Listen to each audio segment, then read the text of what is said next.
Dia! Sejam todos bem-vindos ao canal. Clássico dos Milhões no Maracanã, Flamengo e Vasco, Vasco e Flamengo. O Flamengo estreando o seu time profissional no ano de 2026 e deu o Flamengo 1-0, gol de Carrascal na segunda etapa. Um jogo que foi um massacre do Flamengo. Léo Jardim, disparado melhor em campo, fez 11 defesas, o Flamengo finalizou 30 vezes.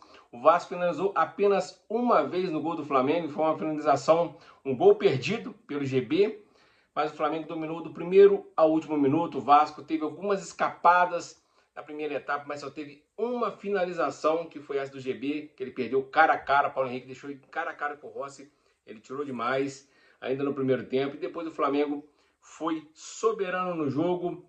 Depois, no segundo tempo, no início do segundo tempo, com a expulsão do jogador do Vasco, que pisou com as travas da chuteira em cima da panturrilha do Carrascal, do lado do juiz. O juiz expulsou direto. No primeiro momento achei que era um exagero, mas depois, quando a câmera mostra a jogada mais perto, dá para ver ele pisando com as travas da chuteira na panturrilha do Carrascal, expulso corretamente.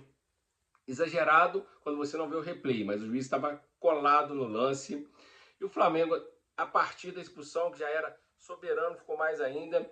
E depois, eu acho que um pouco mais de 15, 20 minutos depois da expulsão, o Flamengo fez o seu gol. E Léo Jardim foi praticando um milagre atrás do outro. Uma grande partida. Para mim, é o melhor goleiro que atua no futebol brasileiro. Não é por conta da partida de hoje. Eu acho que o Ancelotti, quando leva o Hugo Neneca, vai mais por conta da torcida do Corinthians ser uma torcida numerosa, a imprensa de São Paulo forçar a barra. O Jardim é muito mais goleiro e não é de hoje. Falando do jogo, como eu disse, primeiro jogo do time profissional do Flamengo, né? As primeiras 3 partidas que o Flamengo atuou contra a Portuguesa, Bangu e Volta Redonda foi com o time sub-20, um time bem fraco, né? Vamos falar a real, bem fraco. O Flamengo empatou no primeiro jogo contra a Portuguesa, com gol no último minuto, depois perdeu. Foi uma presa fácil para o Bangu e mais fácil ainda para o Volta Redonda, quando o Flamengo teve um jogador expulso com 10 minutos do primeiro tempo. E o Flamengo foi obrigado a colocar o time principal, porque correria risco de ir para um quadrangular onde disputa para não cair. Isso mesmo.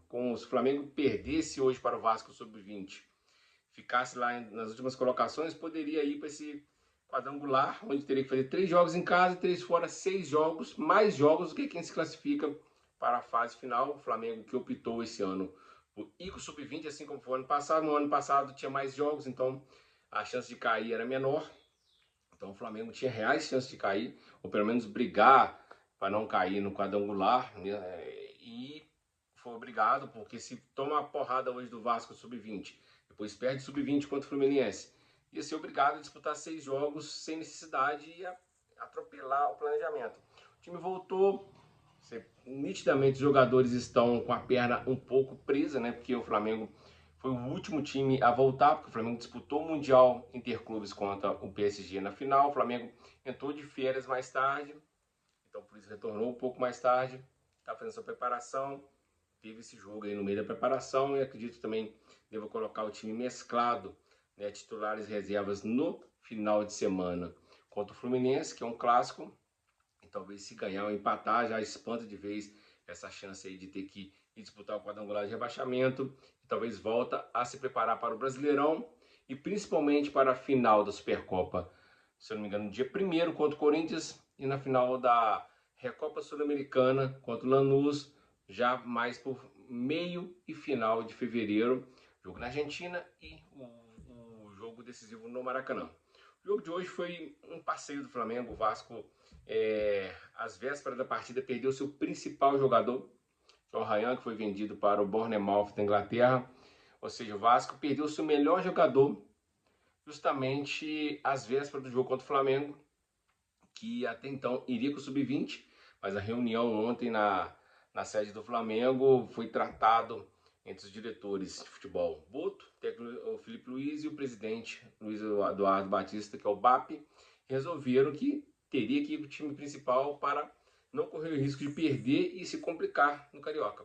Foi isso que aconteceu, e agora o Flamengo segue firme na preparação, mas tendo que intercalar com os jogos do Carioca para evitar uma disputa de quadrangular para não cair.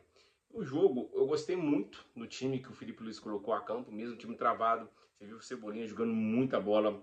Prata também, Bruno Henrique. Emerson Royal começou um pouco mal na marcação, levando bola nas costas, mas depois se acertou.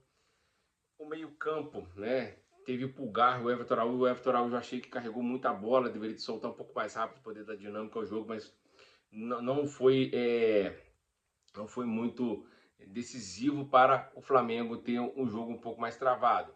Mas jogou muita bola. A defesa do Flamengo não pode falar nada no seu lance, que o Vasco teve a chance de abrir o placar, a defesa não foi exigida. Teve a estreia do Vitão, veio do Internacional, excelente zagueiro, ótima saída de bola, sabe marcar, se antecipar, sabe jogar com a bola no pé, jogou ao lado do Léo Pereira, depois o Léo Ortiz entrou no segundo tempo. Além do Léo Ortiz também entrou o Luiz Araújo, entrou o Samuel Lino, entrou o Pedro, entrou o Alexandre do Flamengo.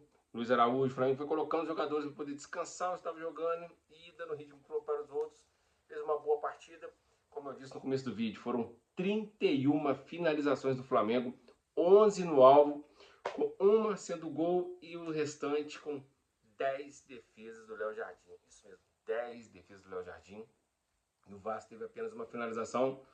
O Vasco tem um time razoável, não é bom nem ruim, mas com a perda do Ryan e também com o Vegetes também saiu, o time enfraquece demais. Vai ter que contratar para repor, porque senão pode ser que brigue para não cair no Brasileirão.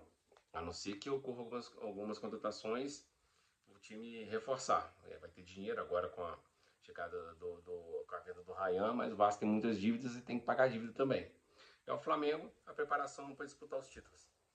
Já começa com a Supercopa e a Recopa, depois provavelmente já começa o Brasileirão, a Libertadores, Copa do Brasil, Carioca, o Flamengo deixou de lado, o Flamengo se classificar para as semifinais do Carioca, aí sim pode ser que o Flamengo dê uma importância para o Campeonato Carioca, que infelizmente, depois que tem o calendário todo recheado com competições, Brasileirão de pontos corridos, com jogos de março até dezembro, agora já iniciando em fevereiro, de fevereiro até dezembro. Libertadores também o ano inteiro, Copa do Brasil o ano inteiro, para quem disputa a Copa Sul-Americana o ano inteiro. Os estaduais perderam muito o seu valor, porque os times têm que disputar as competições nacionais e internacionais. Então, os clubes grandes do futebol brasileiro, não só o Flamengo, o Vasco também, o Botafogo, o Fluminense, os outros grandes clubes do país, Inter, Grêmio, Cruzeiro, Atlético, Palmeiras, Corinthians, São Paulo, Santos, esses times têm que focar em competições nacionais e internacionais. O campeonato estadual ficou pequeno para o calendário. É isso aí, um abraço, excelente estreia do time profissional do Flamengo, vitória por 1-0, que poderia ter sido brincando uns 4-5, que não seria nenhum exagero. As defesas do Léo Jardim evitaram um massacre.